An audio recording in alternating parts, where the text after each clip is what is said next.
2013-аас 2016 онд хийж хэрэгжүүлэхээр дэвшүүлсэн аймгийн засаг даргын мөрийн хөтөлбөрөөс онцлог нэгэн ажил бол төлөвлөлт байлаа.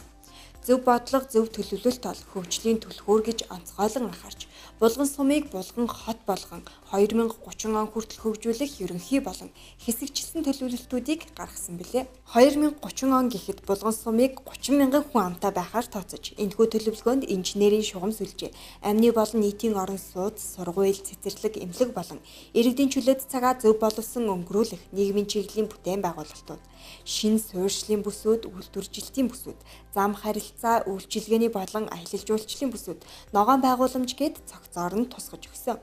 Энэхүү төлөвлөлтийн дагуу газар олголтыг зохион байгуулж дэд бүтцийг шийдвэрлэснээр эхний ээлжийн бүтээн байгуулалтууд баригдаж, ашиглалтанд орон шинэ суурьшлийн бүсүүдэд төлөвлөгдсөн жишг хорооллууд бий болж эхлээд байна.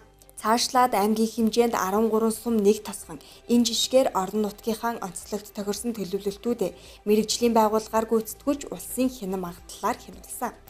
Төр төлөвлөлтөө сайн хийж мэдээлэлээ иргэддээ хүргэснээр иргэдч орон нутгаа цаашид яаж хөгжих вэ? Орон нутгийн хөгжилтэй уялдаад өрх гэрийнхээ хэтийн төлөвлөлтийг хэрхэн хийхээ урьдчилан тооцох боломжийг олгосон хөгжлийн нэг алхам болж чадсан билээ.